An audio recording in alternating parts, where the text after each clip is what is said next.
Hola, ¿cómo están? Buenos días, buenas tardes, buenas noches. Depende en qué momento ustedes han decidido mirar este video. Y le damos gracias a Dios por la oportunidad de entrar una vez más a sus hogares. Queremos pues simplemente recordar a nuestros misioneros. Por ejemplo, en Tecash tenemos a Fernando y Elcita. Estamos orando por Elcita porque está a punto de dar a luz. Van a tener un bebé y le van a llamar Lucas. También queremos recordar y saludar a Sergio y a Chantal con sus hijos que están en Tlapa Guerrero. Y luego a Ubaldo y a Avi que están en Pinotepa, en Oaxaca. Y en Jalisco tenemos varios. Ahí en el área de Ocotlán tenemos a Gabriel y a Cintia y a su niño Josué o Joshua y a sus niñas. También les mandamos un saludo. Ahí mismo están, en el área están Manuel y Nora, y cerca de ahí están Francisco y Lourdes. Y seguimos orando por nuestra hermana Lourdes. Ella ha estado recibiendo el tratamiento para el cáncer, la quimioterapia. Y pues también recordamos aquí a Aarón. Y luego un poquito más allá tenemos a Teo y a Esmeralda. Estamos orando por la restauración total de Esmeralda. Ha estado batallando con los efectos del COVID. Y entonces saludamos a Esmeralda, a Teo, a Sarita. Y luego en Aguascalientes tenemos a Caleb y a Lorena, a Obed, a Sofía. Y en Ciudad Victoria tenemos a Areli y a Liz. Espero que no se me haya olvidado ninguno de los misioneros. Obviamente tenemos a nuestros 7 en algún lugar del Asia. No podemos mencionar, pero ustedes que los conocen, los menciono para que los recuerden en sus oraciones. Y estamos también orando por Tifis, allí en Puebla. Enoch y Lidia se han ido a vivir a Puebla, y ahí está Tifis y ahí está Amy también. Entonces, para que oren. Dios tiene propósitos, Dios tiene planes. Vamos a ver cómo se concretan más adelante. Y gracias a Dios por esta oportunidad. Vamos a orar, vamos a comenzar y vamos a escuchar los cantos que Dani ha escogido para esta ocasión. Vamos a orar. Nuestro Dios, te damos gracias por esta oportunidad de poder una vez más entrar a los hogares a través de este medio del video. Bendice los cantos, bendice tu palabra en la vida de cada persona. Señor, manifiéstate como solo tú sabes hacerlo en nuestras vidas. Te damos honra y te damos gloria porque tú lo mereces. Bendito seas. Te alabamos, te glorificamos, Señor. En el nombre de nuestro Salvador, Jesucristo. Amén. Así vamos a comenzar.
De la tierra, yo soy la sal de la tierra, yo soy la sal de la tierra, sabor a Cristo te voy a dar. Yo soy la sal de la tierra, yo soy la sal de la tierra, yo soy la sal de la tierra, sabor a Cristo te voy a dar. Sal para dar sabor, sabor a cristiandad. Yo soy la sal de la tierra, sabor a Cristo te voy a dar. Sal para dar sabor, sabor a cristiandad. Yo soy la sal de la tierra, sabor a Cristo te voy a dar.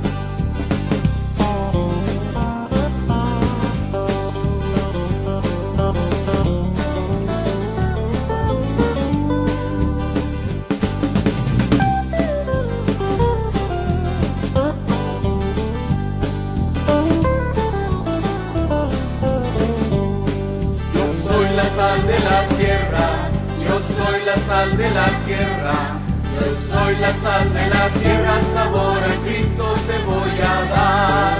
Yo soy la sal de la tierra, yo soy la sal de la tierra, yo soy la sal de la tierra, sabor a Cristo te voy a dar.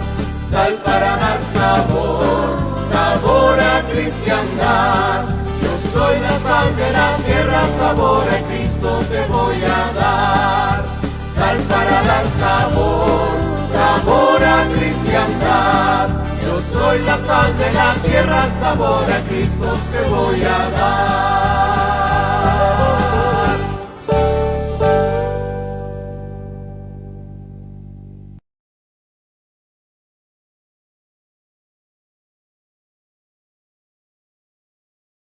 Bueno, pues este es el momento de la predicación o enseñanza. Estamos con el libro de los Hechos y ya estamos llegando ahora al capítulo 22.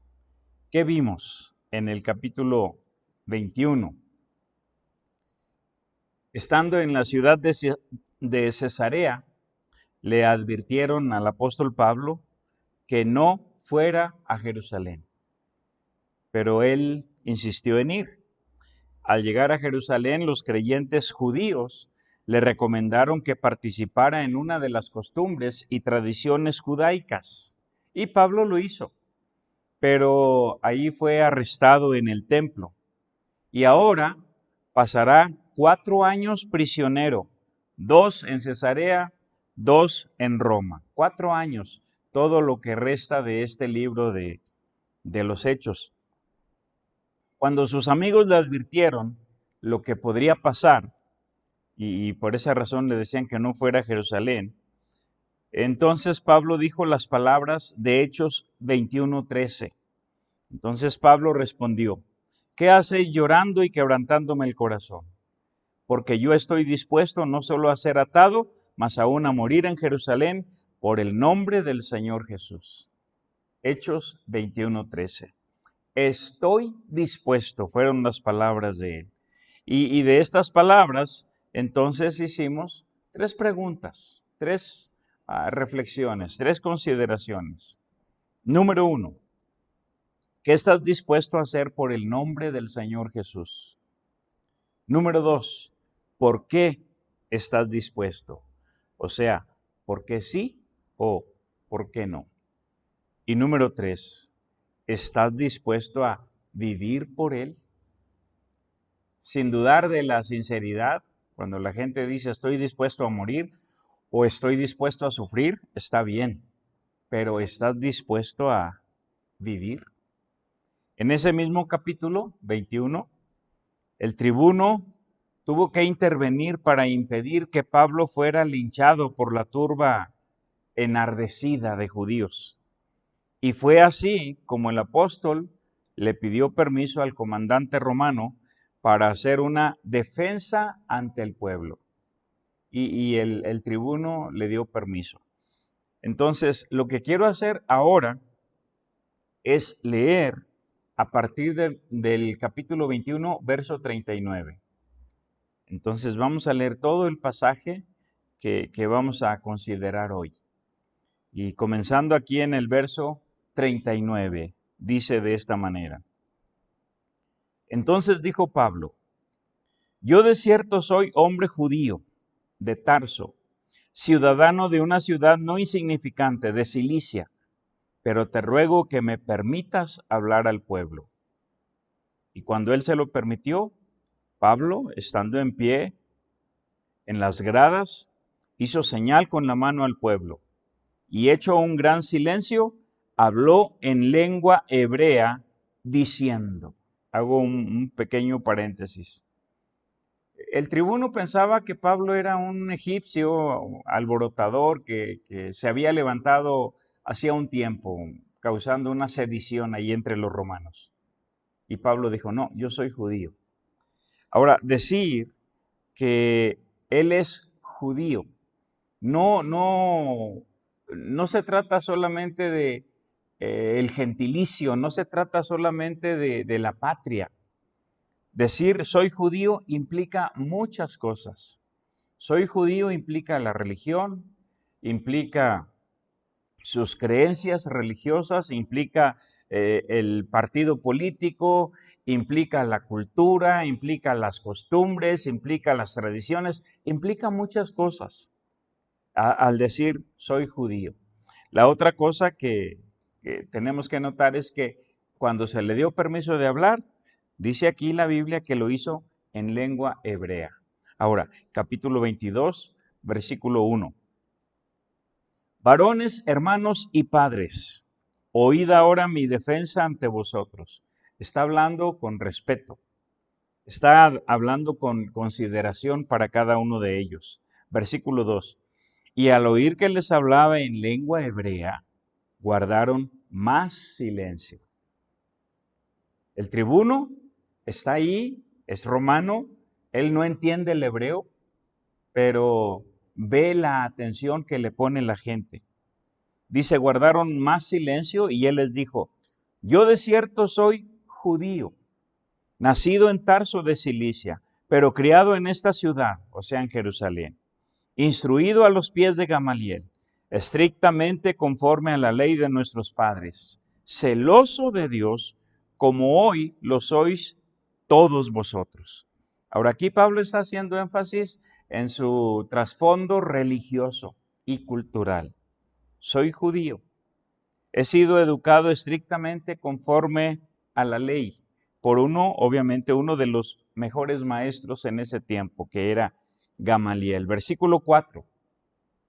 Perseguía yo este camino hasta la muerte, prendiendo y entregando en cárceles a hombres y mujeres. Como el sumo sacerdote también me es testigo y todos los ancianos, de quienes también recibí cartas para los hermanos, y fui a Damasco para traer presos a Jerusalén también a los que estuviesen allí, para que fuesen castigados. Pero aconteció que yendo yo, al llegar cerca de Damasco como a mediodía, de repente me rodeó mucha luz del cielo y caí al suelo y oí una voz que me decía, Saulo, Saulo, ¿por qué me persigues? Esto lo quiero enfatizar más adelante. Pablo dice, vi una luz, oí una voz. Versículo 8. Yo entonces respondí, ¿quién eres, Señor? Y me dijo, yo soy Jesús de Nazaret, a quien tú persigues. Y los que estaban conmigo vieron a la verdad la luz y se espantaron, pero no entendieron la voz del que hablaba conmigo. Y dije, ¿qué haré, Señor? Y el Señor me dijo, levántate y ve a Damasco, y ahí se te dirá lo que está ordenado que hagas. Y como yo no veía a causa de la gloria de la luz, llevado de la mano por los que estaban conmigo, llegué a Damasco. Entonces uno llamado Ananías, varón piadoso según la ley, que tenía buen testimonio de todos los judíos que ahí moraban. Hago aquí otro pequeño paréntesis. Ananías era un varón piadoso según la ley.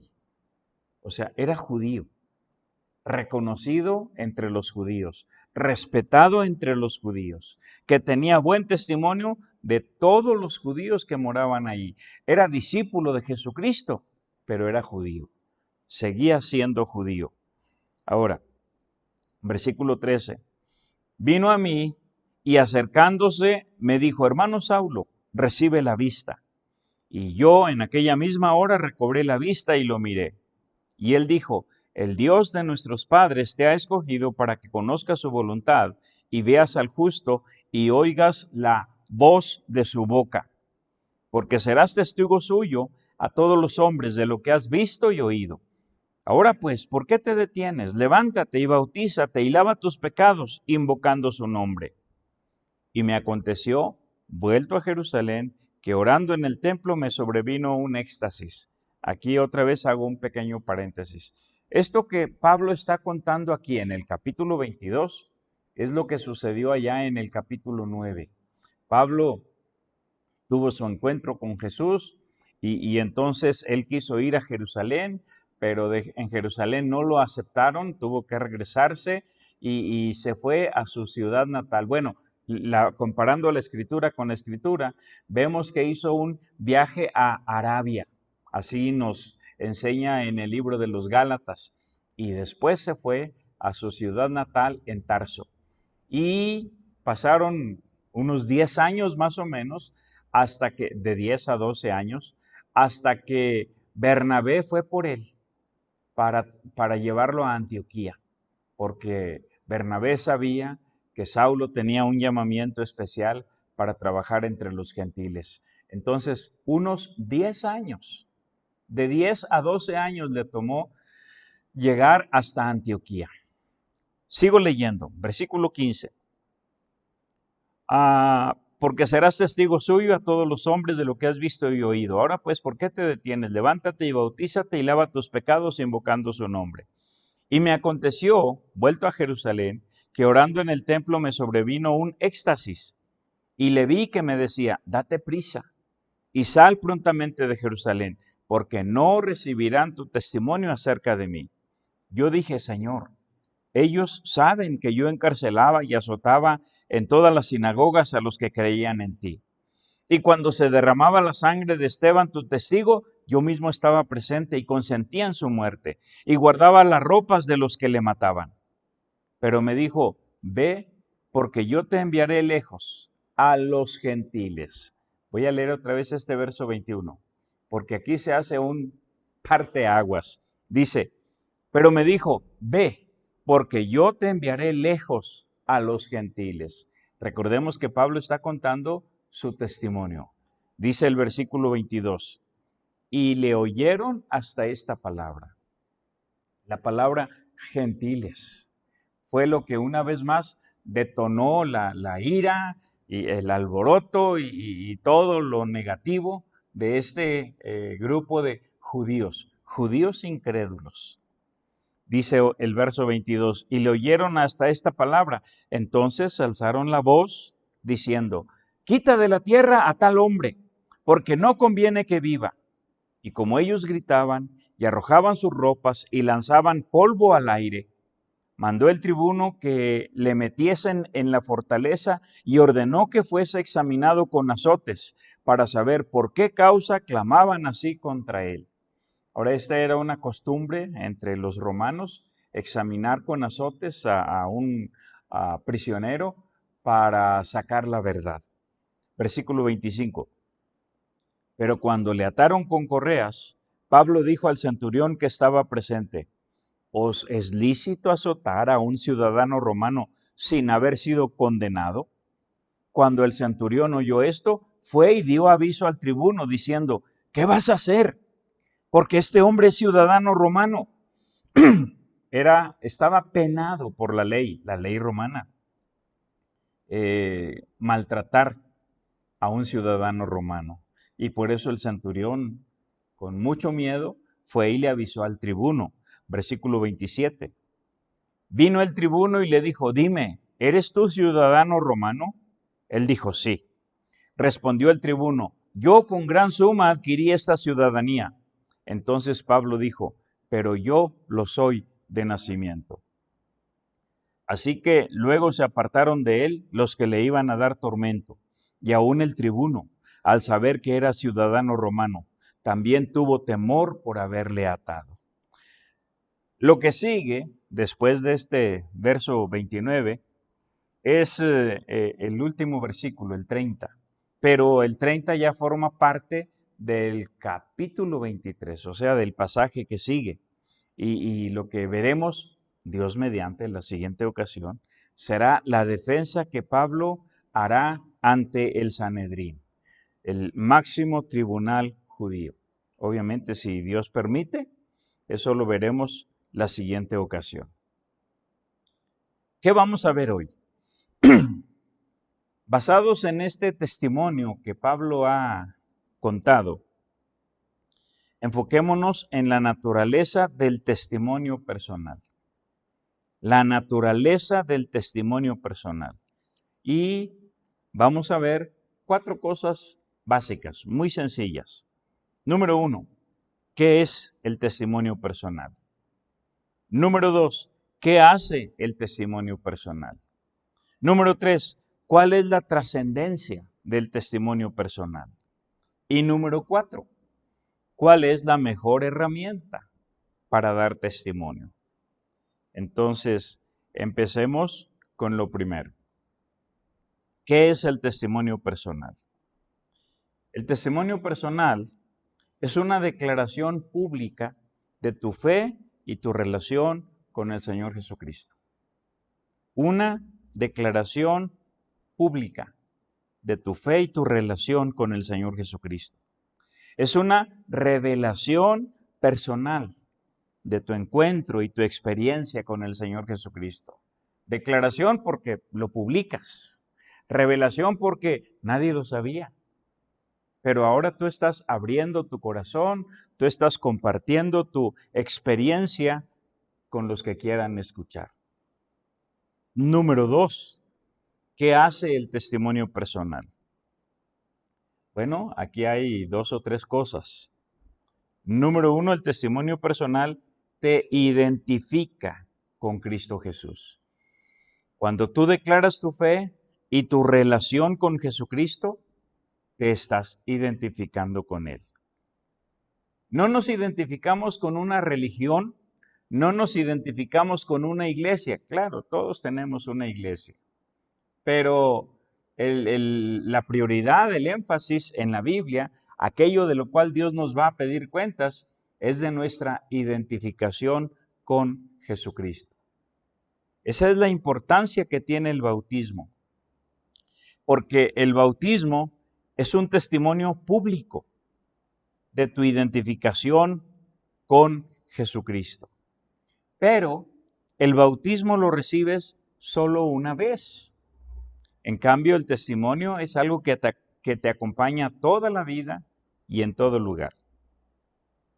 En tu casa, en tu barrio, en tu escuela, en tu trabajo, en todo lugar y cada día tienes que identificarte como seguidor de Jesucristo. O sea, no se trata de llevar una camiseta con un letrero que diga, soy seguidor de Jesús.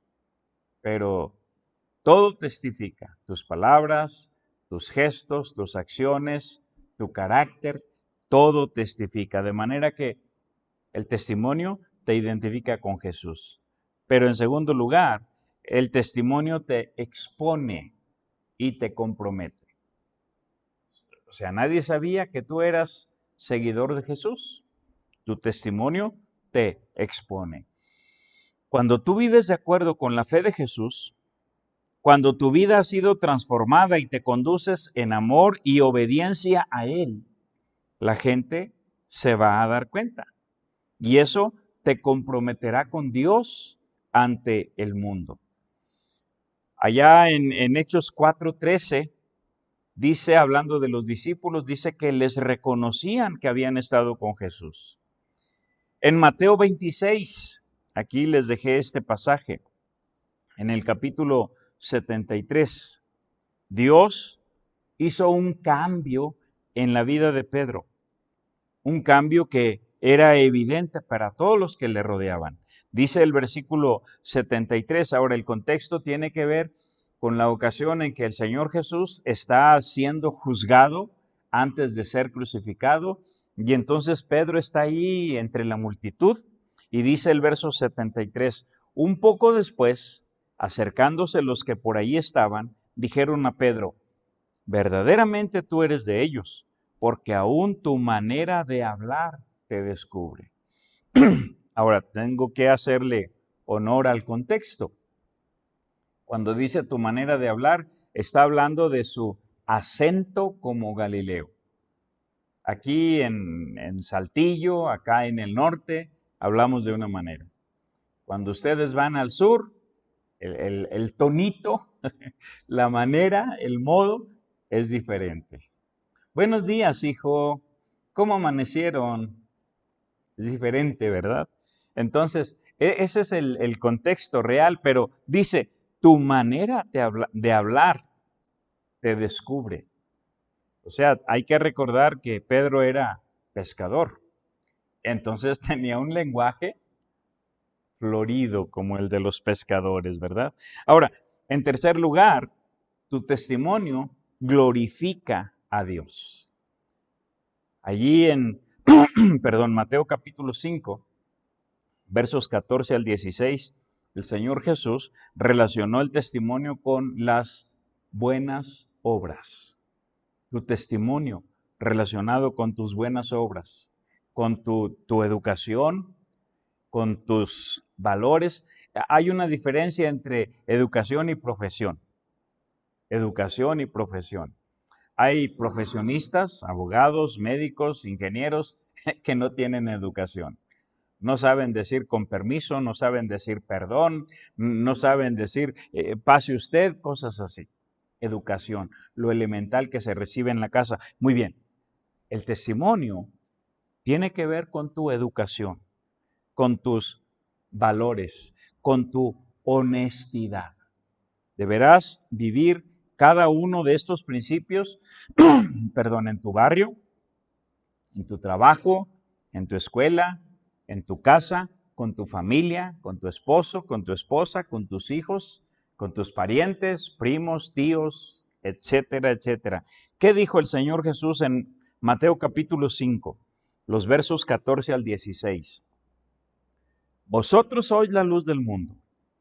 Una ciudad asentada sobre un monte no se puede esconder, ni se enciende una luz y se pone debajo de un almud, sino sobre el candelero, y alumbra a todos los que están en casa.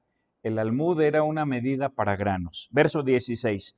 Así alumbre vuestra luz delante de los hombres, para que vean vuestras buenas obras y glorifiquen a vuestro Padre que está en los cielos. Vosotros sois la luz, así alumbre vuestra luz. Tú tienes un testimonio que debe brillar para Dios. ¿Y cómo será eso posible? Por tus obras, por tus palabras, por tus acciones, por tus gestos, por tu educación, por tus valores, por tu honestidad. Todo eso implica el testimonio. Ahora, llegamos al punto número 3. ¿Cuál es la trascendencia de tu testimonio personal? ¿Cuál es la trascendencia? Tu testimonio personal deberá señalar el punto de inflexión en tu vida. ¿Qué es un punto de inflexión? Son esos instantes o momentos o situaciones que suceden de forma milagrosa en tu ser, donde tu vida cambia y nada vuelve a ser como antes. En nuestro contexto del testimonio, eso sucede cuando conoces al único que puede cambiar eternamente tu vida, el Señor Jesucristo. Ahora, déjenme, les doy uno o dos ejemplos de puntos de inflexión en la historia. Se habla, por ejemplo, de la Carta Magna. Fue firmada por el rey Juan de Inglaterra allá en el año de 1215. Y esa es la base para lo que se conoce ahora como la Carta de los Derechos Humanos.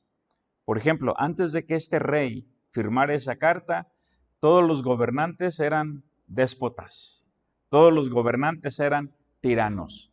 Nadie podía pedirles cuentas de nada. Pero una vez que el rey Juan firmó esta carta, se reconoció, por ejemplo, el derecho de la iglesia de estar libre de la intervención del gobierno. Se reconocieron los derechos de todos los ciudadanos, que eran libres de poseer y heredar propiedades y que se protegiera del cobro excesivo de impuestos. Se reconoció el derecho de las viudas que poseían propiedades y ellas ahora podían decidir no casarse. Es una mujer viuda y tenía que casarse y sus propiedades pasaban a manos de otros, pero con esta carta firmada se reconocían sus derechos y el derecho a tener su propia decisión, casarse o no, estableciendo principios de garantías legales e igualdad ante la ley. Se reconoció también aquí la prohibición del soborno y la mala conducta de los funcionarios públicos. Entonces, ese fue un punto de inflexión a partir del año 1215. Otro punto de inflexión en la historia es la exploración de los cielos, que tenemos como fecha 1609, realizada por Galileo Galilei en Italia. Nadie se había atrevido a cuestionar lo que la religión enseñaba. Pero entonces Galileo enfocó su telescopio hacia el cielo y descubrió el vasto universo. También otro punto de inflexión fue el uso científico del microscopio propuesto por Roberto Hooke en su libro Micrografía, allá en el siglo XVII. Entonces, eso es un punto de inflexión, son esos momentos, esas ocasiones, esas situaciones que cambian la vida por completo. La vida de un pueblo, la vida de un país, la vida de una nación, la vida de una persona. Por ejemplo, la pandemia que estamos viviendo ha cambiado totalmente nuestra manera de actuar. Ahora, cada vez que uno va a la tienda, tiene que llevar cubrebocas. Cuando uno va a un templo, cuando uno va a la tiendita de la esquina del barrio, tiene uno que entrar con cubrebocas. Entonces, un punto de inflexión en el contexto religioso tiene que ver con el momento en que conocemos al Señor Jesucristo. El momento en que conocemos al Señor Jesucristo, cuando tenemos un encuentro con Él. Ahora, una vez que hemos conocido al Señor Jesucristo, hablando del testimonio, deberás compartirlo con dignidad y respeto. ¿Qué dijo Pablo en Hechos 22:1? Varones, hermanos y padres, oíd ahora mi defensa ante vosotros. Los está dignificando, está reconociendo la dignidad que tienen, pero también les está hablando con respeto. Deberás compartirlo en el idioma de tu corazón. Tu encuentro con Cristo, al dar testimonio, debes compartirlo en el idioma del corazón. Dice aquí en Hechos 22:2, y al oír que les hablaba en lengua hebrea, guardaron más silencio. ¿Se acuerdan del centurión? Cuando Pablo le dijo, ¿me permites hablar? Aquel hombre se extrañó, dijo, ¿hablas griego? Lo está oyendo que habla griego. Le dice, ¿hablas griego? Pero al hablar aquí con estos judíos, con estos hebreos, les habla en lengua hebrea. El idioma del corazón es el idioma en el que tú naciste, el español en nuestro caso. Pero Aquí el sentido tiene que ver con la cultura, tiene que ver con la consideración hacia la persona, tiene que ver con hablar al corazón, bajarte a su nivel para dar testimonio de lo que Jesús ha hecho en tu vida. También, cuando damos testimonio de Jesucristo, cuando hablamos de nuestro encuentro con Él, señala tu perspectiva anterior de tu relación con Dios. Señala tu perspectiva anterior de tu relación con Dios. Por ejemplo, aquí en Hechos 22:3, Pablo les dijo, al comenzar a hablar su testimonio, yo de cierto soy judío. Y ya les dije, cuando dice soy judío, no se refiere solamente al gentilicio. Soy de la nación de los judíos. No, implica muchas cosas, implica más que eso. Soy judío implica la religión, implica la cultura, implica las tradiciones, implica las costumbres, y implica muchas cosas. Entonces dice, yo de cierto soy judío, y ellos lo entienden. Nacido en Tarso de Cilicia, pero criado en esta ciudad, instruido a los pies de Gamaliel, y todos sabían quién era Gamaliel, estrictamente conforme a la ley de nuestros padres. O sea, están entendiendo, Pablo sigue siendo judío, no renunció al judaísmo, no cambió de religión. Seguir a Jesucristo no implica un cambio de religión. Seguir a Jesucristo implica un cambio de vida que Él opera en nosotros. Estrictamente conforme a la ley de nuestros padres, celoso de Dios, como hoy lo sois todos vosotros. Entonces, está señalando la perspectiva que él tenía anteriormente acerca de Dios. Él era rabino antes de conocer a Jesucristo. Conocía bien la Biblia, sabía bien quién era Dios y conocía todo lo que la Biblia enseña en cuanto al Mesías. Lo único es que no había aterrizado o había entendido que Jesús, el Jesús de Nazaret, como él lo llamó, ese era el Mesías. Otra cosa que tenemos que hacer al compartir nuestro encuentro con Jesucristo es señala tu error sin culpar a los demás. Señala tu error sin culpar a los demás. Imagínense que yo fuera musulmán y empiezo a hablar y dijera, no, pues es que yo soy musulmán, pero yo no escogí, yo no lo elegí, entonces nací allá en el oriente y nací en una familia musulmana y por eso soy musulmán. Momento. Señala tu error, y no estoy diciendo que sea un error ser musulmán de ninguna manera, pero señala los errores sin culpar a los demás. Por ejemplo, aquí en Hechos capítulo 22, versículos 4 y 5, dice Pablo, perseguía yo este camino. El camino de Jesús, obviamente no es el camino de los judíos. Perseguía yo este camino hasta la muerte, prendiendo y entregando en cárceles a hombres y mujeres. Como el sumo sacerdote también me es testigo, y todos los ancianos, de quienes también recibí cartas para los hermanos, y fui a Damasco para traer presos a Jerusalén, también a los que estuviesen allí, para que fuesen castigados. ¿Qué está haciendo Pablo? Está señalando sus errores en el judaísmo, los errores que él cometió, pero no está culpando a nadie. Cuando hablamos de nuestro encuentro con Cristo, cuando queremos dar nuestro testimonio, debemos señalar los errores sin culpar a nadie. Ahora, otra cosa que podemos hacer es haz un resumen sencillo y práctico de tu vida personal. Estamos con la pregunta, ¿cuál es la trascendencia de tu testimonio personal? Para que sea trascendente, tu testimonio personal debe señalar el punto de inflexión en tu vida. El punto de inflexión es nuestro encuentro con el Señor Jesucristo. Y ahora, haz un resumen sencillo y práctico de tu testimonio personal. Por ejemplo, el testimonio de Pablo se puede resumir en 3 frases sencillas. Las vamos a ver. 3 frases sencillas.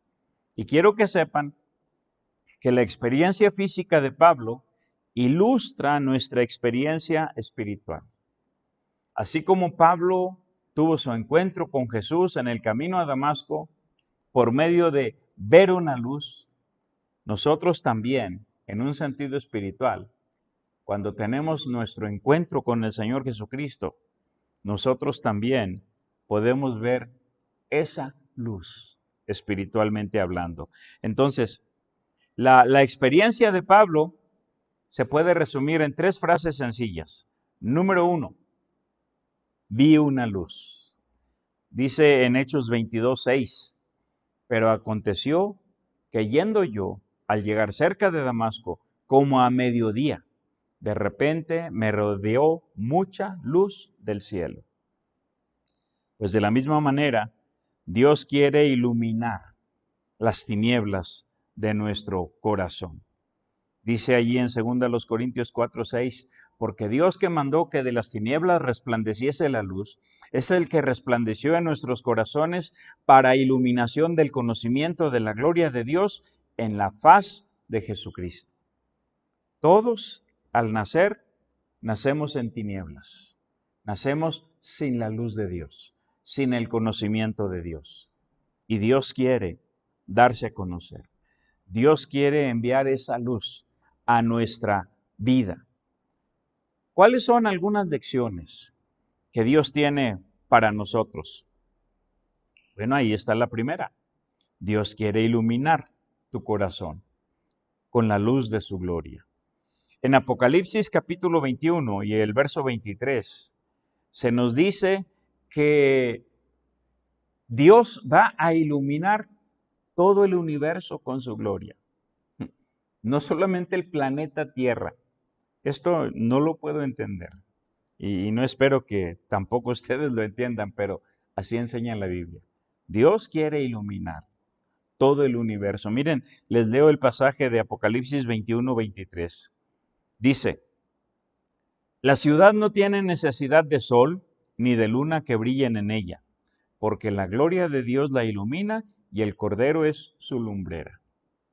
La ciudad no tiene necesidad de sol ni de luna. ¿Se pueden imaginar por toda la eternidad que ya no habrá sol y que ya no habrá luna para brillar en la noche? Dice, porque la gloria de Dios la ilumina y el Cordero es su lumbrera. Otra lección que podemos aprender se encuentra en 2 Corintios capítulo 4, versículos 3 y 4. Y ahí lo que se nos dice es que el enemigo de Dios, el diablo, se las ingenia para que la luz del evangelio no resplandezca en los incrédulos. El pasaje dice de esta manera, 2 Corintios 4, 3 y 4. Pero si nuestro evangelio está aún encubierto, entre los que se pierden está encubierto, en los cuales el Dios de este siglo cegó el entendimiento de los incrédulos para que no les resplandezca la luz del evangelio de la gloria de Cristo, el cual es la imagen de Dios. Estamos diciendo que el testimonio de Pablo se resume en 3 frases sencillas. Vi una luz. Número 2, oí una voz. Dice ahí en Hechos 22:7, y caí al suelo y oí una voz que me decía, Saulo, Saulo, ¿por qué me persigues? El apóstol Pablo tuvo una experiencia semejante, donde también oyó la voz de Dios.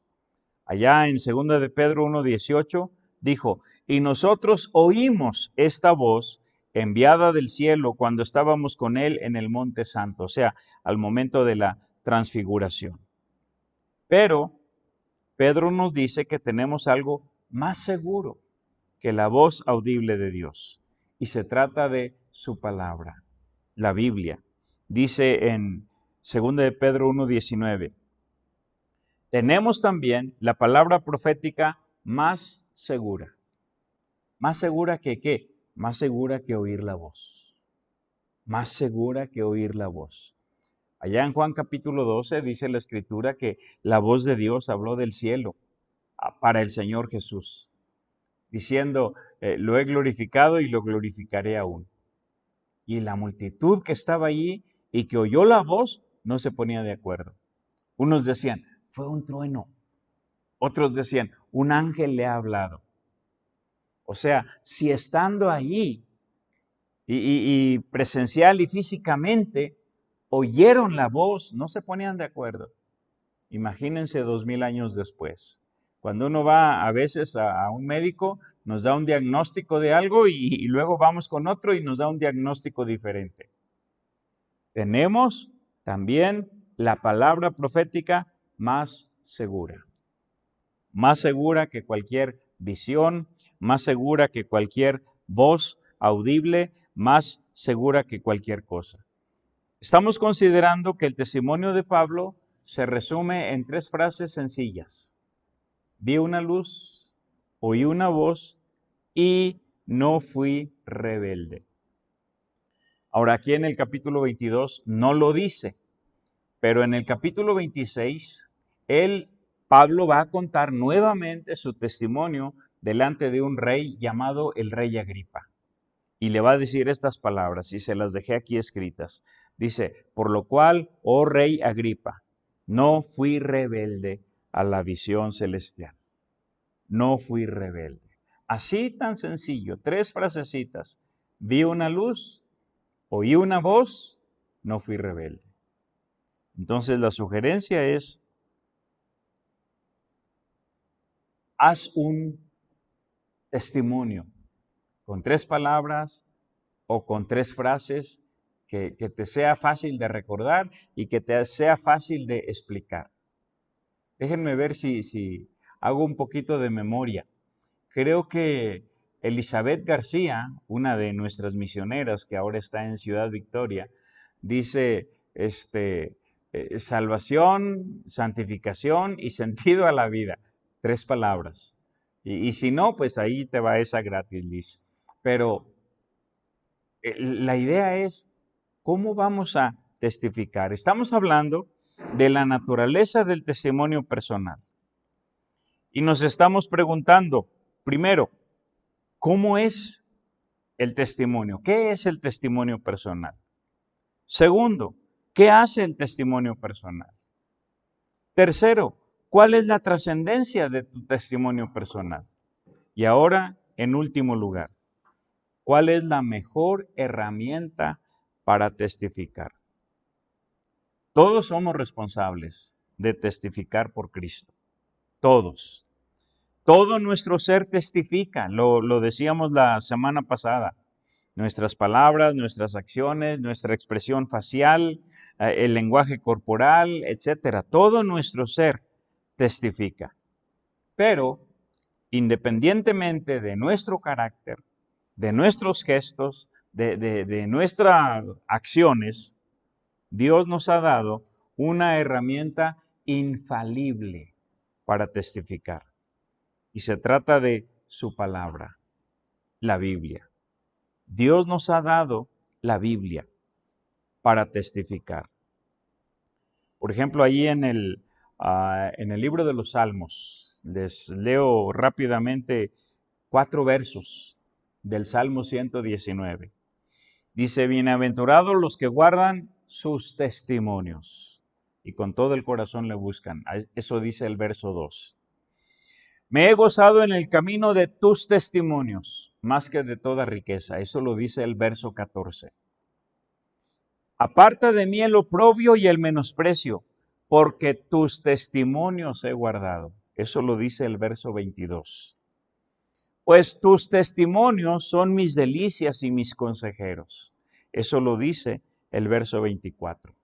De manera que este libro, la Biblia, es mencionado como testimonio. Es el testimonio de Dios. Cuando Pablo tuvo su encuentro con el Señor Jesucristo, él ya era un rabino. Ya había estudiado todas las escrituras a los pies de Gamaliel. De manera que él sabía mucho o casi todo, podría decir, en cuanto al Mesías de los judíos. Todo lo que decían los profetas, todo lo que decían las escrituras. Pablo lo sabía. Pero cuando tuvo su encuentro con Jesús, Jesús le dijo, yo soy ese Mesías. Y entonces Pablo tuvo que volver a estudiar las escrituras. Y quiero que sepan que le tomó unos 10 años, volver a estudiar todas las escrituras para cambiar su perspectiva en cuanto al Mesías, para entender que Jesús de Nazaret, el carpintero, el hombre que anduvo caminando en las calles polvosas de Galilea, ese era el Mesías. Y quiero terminar leyéndoles un pasaje en el libro de los Hechos, capítulo 13, versos 26 al 39. Les dije que Pablo tiene 3 discursos principales en el libro de los Hechos. Un discurso para judíos. Esto es parte de ese discurso para los judíos. Noten cómo dice: varones hermanos, hijos del linaje de Abraham. Está hablando como judío, dirigiéndose a judíos. Y los que en vosotros teméis a Dios. Si había algún gentil ahí, prosélito del judaísmo también. A vosotros es enviada esta palabra, la palabra de esta salvación, porque los habitantes de Jerusalén y sus gobernantes, no conociendo a Jesús, ni las palabras de los profetas que se leen todos los días de reposo, las cumplieron al condenarle. Las palabras que se leen todos los días de reposo, las palabras de los profetas, verso 28, y sin hallar en él causa digna de muerte, pidieron a Pilato que se le matase. Y habiendo cumplido todas las cosas que de él estaban escritas, quitándolo del madero, lo pusieron en el sepulcro. O sea, cumplieron esas cosas sin estar conscientes. Todo lo que sucedió con Jesús, su sufrimiento, su pasión, su muerte, etcétera, su resurrección, todo estaba escrito. Versículo 30. Mas Dios le levantó de los muertos, y él se apareció durante muchos días a los que habían subido juntamente con él de Galilea a Jerusalén, los cuales ahora son sus testigos ante el pueblo. Y nosotros también os anunciamos el evangelio de aquella promesa hecha a nuestros padres, la cual Dios ha cumplido a los hijos de ellos, a nosotros, resucitando a Jesús, como está escrito en el Salmo 2. Pablo ya había leído muchas veces el Salmo 2, pero ahora por primera vez lo está aplicando a Jesús y le está enseñando a sus compatriotas judíos que se aplica a Jesús. Estoy en la última frase del verso 33. Como está escrito también en el Salmo 2, mi hijo eres tú, yo te he engendrado hoy. Y en cuanto a que le levantó de los muertos para nunca más volver a corrupción, lo dijo así: os daré las misericordias fieles de David. Ahora, esto está escrito en el libro de Isaías. Esta es una cita del libro de Isaías en el capítulo 55, los versículos 3 y 4. Y de hecho, en Isaías es una invitación muy clara para el pueblo de Israel. Les voy a leer los versos 3 y 4 de Isaías 55. Inclinad vuestro oído y venid a mí. Oíd y vivirá vuestra alma, y haré pacto con vosotros, las misericordias firmes a David. He aquí yo lo di por testigo a los pueblos, por jefe y por maestro a las naciones. ¡Qué tremendo! Ahora todo lo que Pablo está leyendo lo está aplicando a Jesús. Versículo 35. Por eso dice también en otro salmo, y aquí se refiere al Salmo 16, el verso 10 para nosotros. Por eso dice también en otro salmo: no permitirás que tu santo vea corrupción. Porque a la verdad, David, habiendo servido a su propia generación según la voluntad de Dios, durmió y fue reunido con sus padres y vio corrupción. Mas aquel a quien Dios levantó y no vio corrupción. Sabed pues esto, varones hermanos, que por medio de él se os anuncia perdón de pecados, y que de todo aquello de que por la ley de Moisés no pudisteis ser justificados, en él es justificado todo aquel que cree. ¿De qué hablamos hoy? Pablo consiguió la oportunidad de presentar su defensa ante sus conciudadanos. Y de las palabras que les dijo, consideramos la naturaleza del testimonio. Dijimos, número 1, ¿qué es el testimonio? Es una declaración pública de tu fe y tu relación con el Señor Jesucristo. ¿Qué hace el testimonio? Te identifica con Jesús, te expone y te compromete, y tu testimonio glorifica a Dios. ¿Cuál es la trascendencia de tu testimonio? Para que tu testimonio sea trascendente, deberá señalar el punto de inflexión en tu vida. Debe basarse en tu encuentro con Cristo Jesús. Deberás hacer un resumen sencillo y práctico de tu testimonio personal. Pablo lo hizo en 3 frases. Vi una luz, oí una voz y no fui rebelde. ¿Cuál es la mejor herramienta que Dios nos ha dado para testificar? Su palabra, la Biblia. De ahí la importancia de leerla, de meditarla, de memorizarla, de mantenernos siempre empapados de la Escritura. Júntate con tu familia. Oren allí alrededor de la mesa.